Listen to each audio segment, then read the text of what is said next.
Kung may mga bumaliktad man, may mga hindi naniniwala sa ating prinsipyo, it's okay. At the end of the day, they're still doing what we have teach them or what we have trained them. O ano man yung tinatawag na Hornet strategy, ginagawa nila sa labas. Nagpipretend pa silang authority, magawa-gawa sila ng TikTok. O sige lang, gawin ninyo yan, walang problema. Pero siguraduhin ninyo na yan ay para sa ikabubuti ng nakararami, hindi lang pansarili ninyo.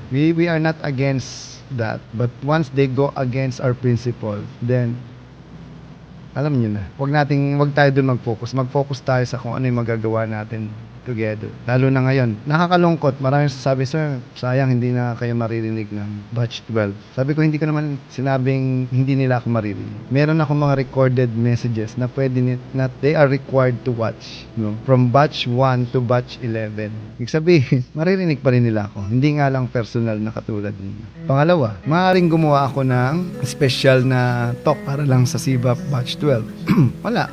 Parang TED Talk or Pep Talk lang na 30 minutes, isang oras, para lang makilala ko sila. And that's it. Ang mahalaga tayo, like nagsisimula na si Miss Cha, si Raquel, si Miss Madge. Especially, meron tayong The Voice Volunteer Program.